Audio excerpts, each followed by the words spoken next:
Okay, we will go ahead and get started, I suppose. I do have a handout back there if you want to grab one, so you can kind of, as we're talking, if you need to take some notes, you can do that, and then also you can use it later if you want to use it to kind of help build your elevator pitch. Also want to bring your attention to the rest of our workshops coming up. We have a lot going on in February, so we've got a career fair prep and cookies coming up this Thursday at 4, and we're going to be going over how to prepare for the career fair, and we will have crumble cookies and milk, so that's kind of fun. So yeah, we've got a lot more workshops coming up that you may be interested in to help you prepare for the upcoming career fair and job interviews and that kind of thing. But today we're going to be talking about elevator pitch. Who has struggled with their elevator pitch? Raise their hand. I'll say I have. Okay, so we're going to talk about some ways for you to overcome those fears, some ways for you to plan, create, and then be able to deliver that when the time comes. Come on in, sign in for me, please. Okay, so we are going to be covering what is an elevator pitch, why it matters, the key components. We're going to go over some examples of elevator pitch, and then how to craft your pitch. All right, so let's talk about how important communication is. And really, the elevator pitch is all about communication, and it's not just what you're saying, it's your entire body language as well when you are delivering that pitch. So imagine yourself at the career fair, okay? Imagine walking up to a recruiter at a booth and just standing there, or just handing them your resume. What do you think that recruiter is going to do? Are they just going to stand there and stare at you? No, probably not. What do you think they're going to do? Anybody? Y'all are quiet. They're probably going to they're probably going to say hi, and they're going to introduce themselves to you, and they're going to start asking you questions. But that's not how it's supposed to go. Okay, you've got to be the person who is introducing yourself, and they want to know more than just your name. Okay, that's the whole purpose of an elevator pitch. It's all about you coming up, starting that introduction, and it's giving you the opportunity to show your communication skills. And it's so important on how you approach your body language and how you deliver that pitch. Good communication is key. Okay, the definition of an elevator pitch. Does anybody know why it's called that? Why is it called an elevator pitch? Why? Because if you get in an elevator and you want to talk to somebody and they have a few seconds to. Right, so like you get in an elevator, you're meeting someone, you're telling them a little bit about yourself, and it should take about the amount of time it takes you to get to whatever floor you're going to, and that's how long you talk to that person. So that's kind of where it came from. I actually don't like the term elevator pitch because I think it confuses people. Also, it kind of psychs people out. I don't want you to psych yourself out. If anything, after this, I want you to really try to demystify, elevator pitch, and it's really not a speech, so you don't want it to sound like, oh gosh, it's this thing I have to memorize and all these things. I really want you to uncomplicate it, okay? And I really want you to be able to think of it as something that you're excited to do and that comes natural to you. It really should be short, okay? If it's longer than a minute, you're talking too long. And honestly, a minute's probably too long. We say 30 to 60 seconds. Maybe you have several things you want to say in your introduction. But really, the shorter the better. People's attention spans are short these days. They really are, even recruiters, okay? So if you're just sitting there rambling, they're going to lose interest. They're going to zone out, just like we all do because we're all used to getting information in short bits. So it should be concise. You're staying on topic. The topic is you're introducing yourself, okay? It's supposed to be persuasive. You're supposed to be grabbing the attention of the person that you're introducing yourself to. That's the point of it. You want to be interesting. So it's a persuasive introduction. It should give the summary of your background, skills, and goals. That is the point. It's an introduction, but you're telling them a little bit more about yourself than just your name. All right? And then it creates a strong first impression. So as you're giving them this initial information, whether it's someone you're meeting in a networking event or a recruiter at a career fair, it's giving you the opportunity to make that great first impression. And first impressions go a really long way with recruiters. So it's an opportunity is what it is. And you don't want to waste that by not having an effective elevator pitch. It's a way for you to engage recruiters, employers, people in networking situations that you're meeting, hoping that it's going to open doors to career opportunities for you. Okay, so why bother? Why bother with an elevator pitch? Why can't I just say, I don't care what Ms. Pittman says, I'm just going to walk up at the career fair or the etiquette dinner or wherever I'm meeting, and I'm just going to say my name because that's all I can do. Okay? If that's all you can do, I say practice and work on it because I think you can probably do more than you think you can do, but it's a wasted opportunity, okay? When you take advantage of that introduction, you're giving your chance to stand out among all the other Rawls students who are going through this process, meeting people, and you need to have the chance to tell them who you are and what makes you unique, okay? So that's one of the purposes of it.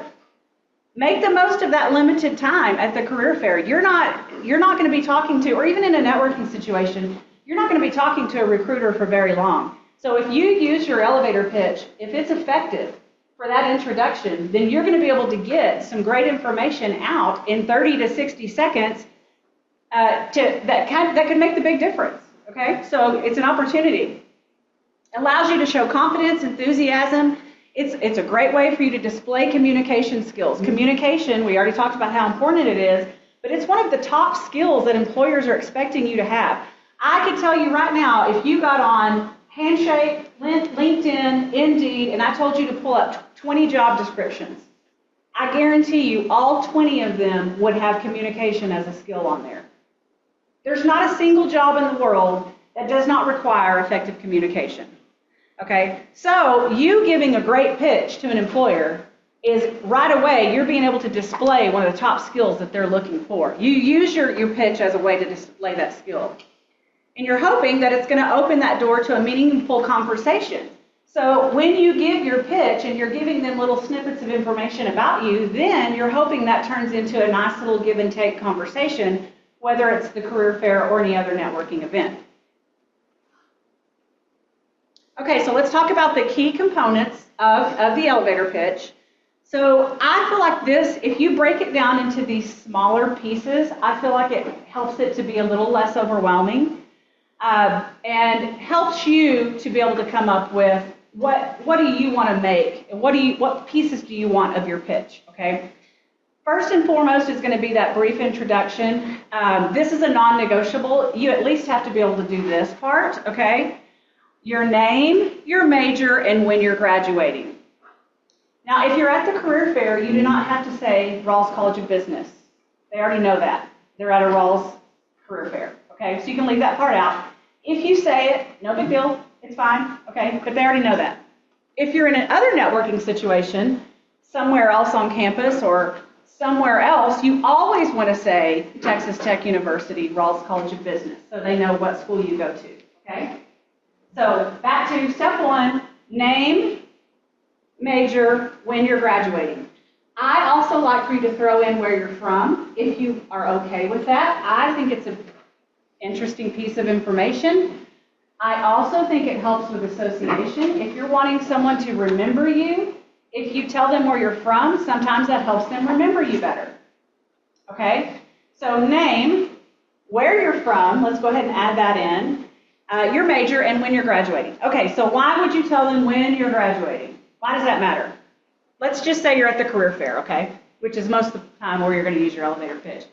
Why does it matter when you're graduating? What do y'all think? So they know if they're looking for an internship or a job. Exactly. They are not looking at your resume yet, okay? You have just walked up to meet them. You're immediately telling them, when you tell them when you graduate, it's immediately telling them if you're looking for an internship or a full-time role.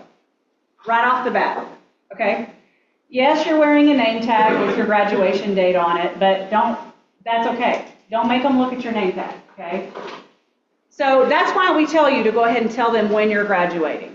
So it immediately tells them this person is looking for internship or full-time. They're assuming this, okay? Next is going to be any background information you want to add in. So relevant experience, skills, accomplishments, and I don't have this on here, but any student organization you're a part of. You can add whatever you want to talk about. Okay, this is where you really start personalizing it and you decide, what do I want to highlight about myself? Do I want to talk about an internship I've already had? I could say, you could say, you know, I had an internship last summer at so-and-so. Or you can say, I'm currently working part-time at XYZ, where I have recently been promoted to a shift lead, something like that. So you're starting to paint the picture of your story, okay? They've got your name, your major, where you're from, when you're graduating. Now let's tell them a little bit about you, okay? This is where you get to choose, though, because you can choose the bits and pieces of information.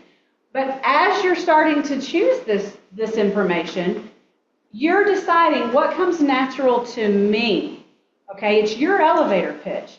So you've got to be able to deliver it in a way that you're sounding like you're having a conversation and not giving a rehearsed speech. So talk about what you want to talk about. Talk about the things that make you really jazzed, because those are the ones that are going to show the energy. The things you choose to talk about are going to be the ones they see that you're excited, passionate, involved, energized, those types of things, okay? Next is the value proposition. What makes you unique? I highly recommend that if you don't know what makes you unique, because you all are, the one thing you have in common is that you're all business students, right? And then your particular major, that's not really unique, because all the other students, all the other role students also have a particular major. So what can you pick out about yourself that makes you unique? Okay, I can't answer that for you because I don't know you. But if you don't know, then I highly recommend you take some sort of assessment like 16personalities.com or 16 Personalities. The website is the number 16personalities.com. It's fun. It's a free assessment, takes about 15 minutes, and it gives you fantastic information about your personality style, your strengths, those types of things. It's going to help you figure out who you are, why you do the things you do, what you like, what you're passionate about. And then I would also take it a step further and go back to Strengths Quest. If you've already been in BA 1301, you've taken that as an assignment, go dig up your results, okay, and read through those. I feel like most of the time as a freshman, you take that assignment, you turn it in, you get your grade, and you never look at it again. But the reason we have you take that assignment is because it's such valuable information to find out what your natural strengths are, okay? Those are the things that make you unique. What are you naturally good at, and how can you translate that into the workforce? Okay, so if you're trying to figure out your value proposition and you don't know what makes you unique, I highly recommend one of those two assessments. Next, we're going to go to career goal. What are you looking for? Okay, what are you after? Where are you headed? Are you looking for an internship? Are you looking for a certain kind? Are you looking for a certain city to work in? Are you looking for a full-time role? Same thing, certain kind of role, certain kind of work environment, certain city. So tell the person that you're introducing yourself to what you're looking for. And then lastly is going to be you asking an engaging question. And the nice thing about this is because it kind of ties up your elevator pitch, and to me it kind of ties it up in a nice little package, a nice little bow. But it also alleviates that awkward silence at the end when you're like, you're not really sure how to end what you're talking about, and most people just end up going, yeah, and yeah. Like they don't know how to end it. So if you end with a question, then what that does is it then kind of puts the ball in the court of the recruiter for them to start talking to you in a conversation. So on the back of your worksheets, I've given you some possible options to use for your question to use at the end of your elevator pitch. Okay? All right, any questions so far? How's that sounding? Is that sounding good to y'all? Is it helping kind of demystify it a little bit, make it a little easier to come up with? Okay, let's kind of jump back. Oh, yes. Oh, so for like the unique part, would you like basically more go up to like your personality traits kind of? You can, if you want to. I mean, maybe you're an athlete. Maybe you're from somewhere cool, and maybe you've traveled the world. Maybe you've lived in 10 different states. I mean, like, just whatever you want to talk about that you think is going to grab their attention. Okay. I was just wondering like the scope of like how far you should go. Because like, Well, remember, it's going to be short, so you kind of have to test it out. So that's why I say you kind of use these formulas to come up with your pitch, talk it through, test it out, time it, see how long it takes, so you can decide how much time can I spend on this one section. But yeah, I mean, just talking about your personality traits is just one idea. It's just one way to tackle it. It's a good question, though. So I want to kind of go back to the value proposition, okay? So these are some examples, because even though I told you, okay, you can talk about your strengths, maybe you're like, but I don't really know what that means, okay?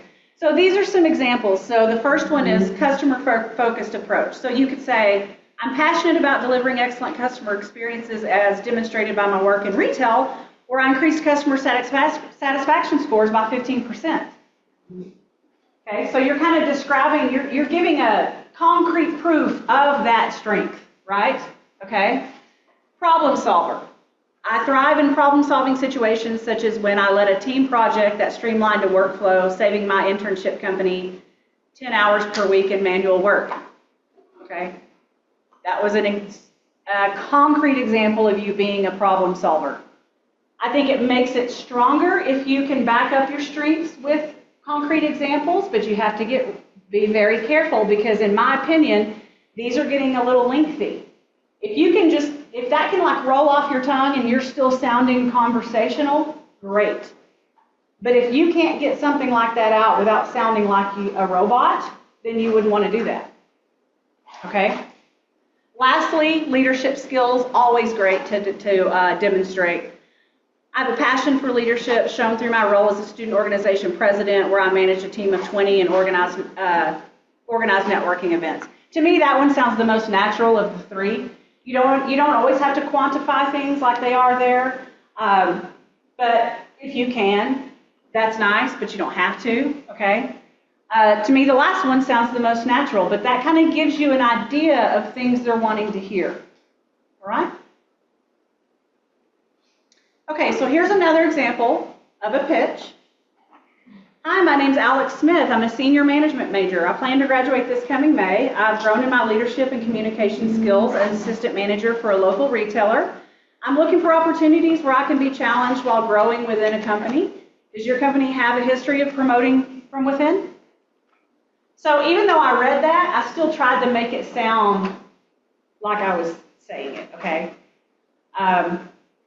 Again, you know, you want to sound like it's conversational. That's really the biggest thing. The biggest thing, I think, to make it the most successful is to be able to remain conversational. You can also use generative AI. If you were in my last Lunch and Learn, you could see you can do almost anything with it. And writing an elevator pitch was one of the examples we gave. So you got to be really careful, because it's going to sound like AI if you ask it. Okay, it's going to. So I would say definitely use it if you want some ideas, but you're going to want to pull bits and pieces of that and use just some very little tidbits of it, okay? Otherwise, you're going to sound like a robot. So you can see from this example, it's pretty short, right? But it's enough that you would need to practice it. Okay, so I've given you the worksheet with little boxes. Here's another way, if this works better in your mind and you're learning the way you like to do things, here's another way to do it. Fill in the blank, okay? Hi, my name is blank. I am from blank. I am majoring in blank. I'm graduating blank. I am a marketing major, graduating December, graduating in May. I have experience in customer service. I've worked in retail for the last 4 years. I really feel like I thrive in those environments where I'm just making this up. I really feel like I thrive in environments where I feel like I'm helping people.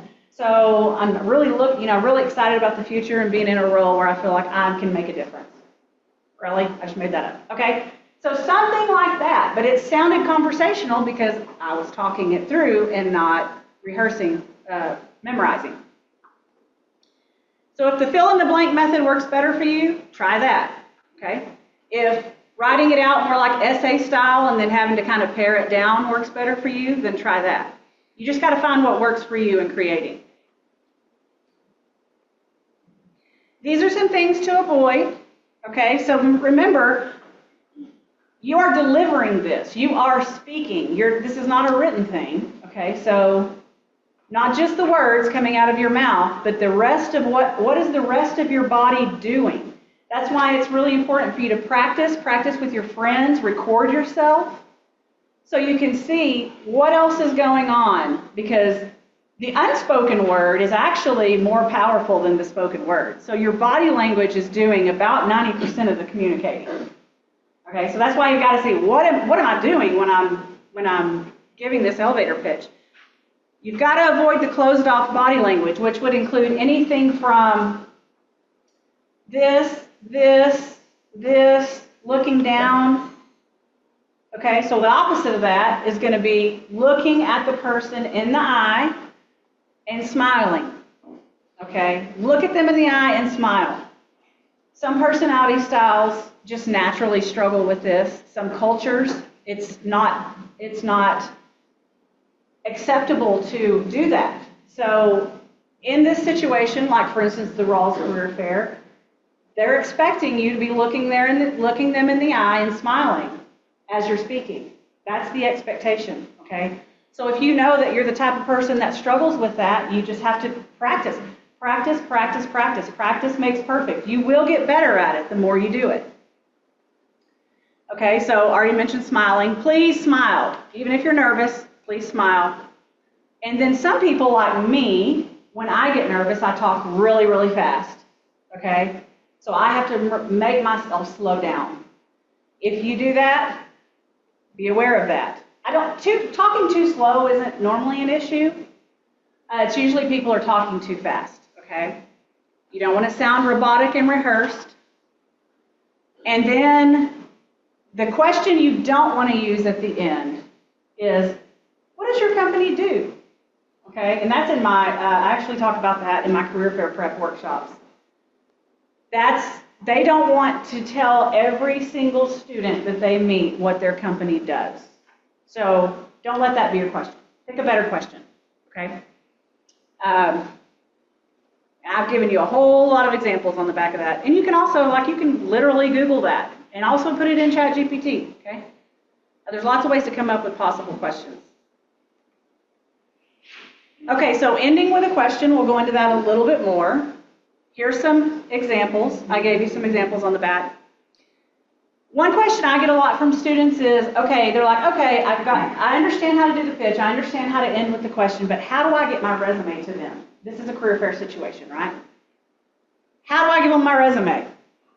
So if you want to end with that at the end of your pitch, you can say, would you like to look over my resume to see if I'm the type of candidate that you're looking for?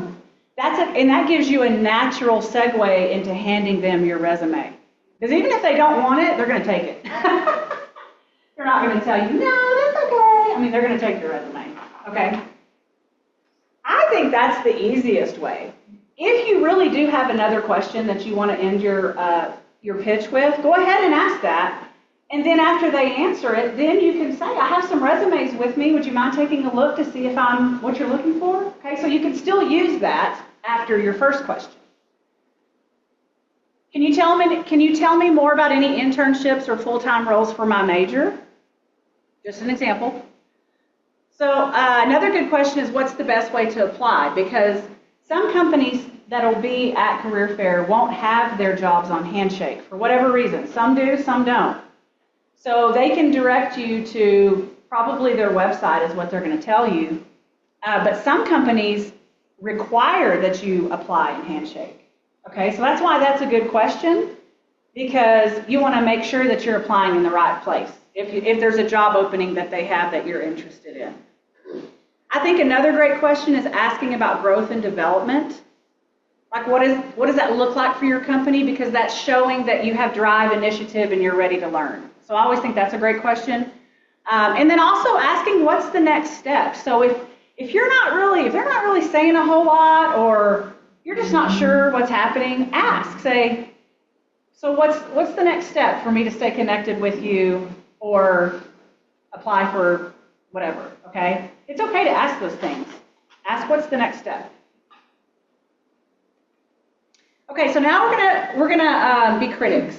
You're all ready to critique some elevator pitches? These are not raw students, by the way. I got these off YouTube. Okay.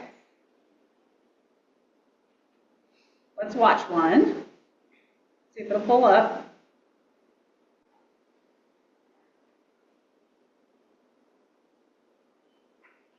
Hello, my name is James Hermson, and I'm a senior at Misericordia University, studying business administration and set to graduate later in the semester. Last summer, I had the privilege of interning at Waste Management as a customer experience intern and dealt directly with customers and vendors to make sure that their needs were met on time and as soon as possible. This experience helped me grow my customer relationship skills, as well as firsthand showed me how a successful business model works at full efficiency. I am currently seeking a position in the sales and marketing field, and your company seemed like a perfect fit. Anyways, I would love to talk to you more about your company in the future. Is there any chance you might have a business card with you I could follow up on? Okay. First of all, good for him. That had to be nerve-wracking. I'm sure he did it for an assignment or something, and now he's on YouTube and comes up in a search for college elevator pitch. All right, what do y'all think? Based on what we've talked about, how do y'all think he did? Honestly, just throw it out there. I think he did a good job with the way he ended it. Okay, you liked his ending? Okay. Yeah, let's talk about what he did well. Let's do that. So anything else he did well? He got all the information out. There was quite a bit. Yes, I think A lot that. of information. Yeah, He did you're get it right. out. Yes. So double-edged sword there, but yeah, I agree. He told us some good things, right? Okay, what else? He introduced himself well as well. Uh-huh, yep. What about his eye contact? He did well looking at the person, okay? All right. Okay, let's critique him then. What could he have done better? He's probably like it's probably an assignment or something.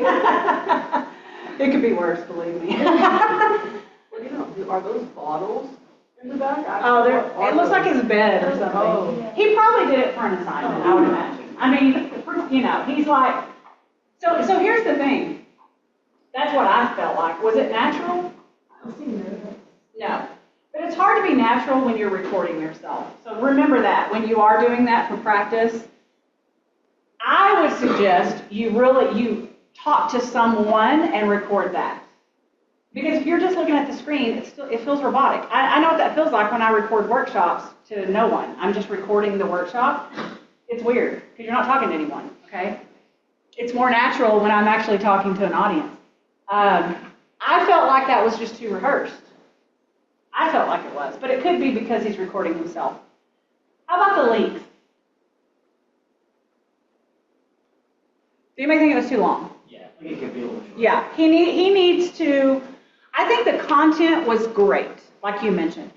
I think he needs to shorten it. He needs to get a little more concise and not sound like a speech, like a rehearsed speech. It just needs to be more conversational.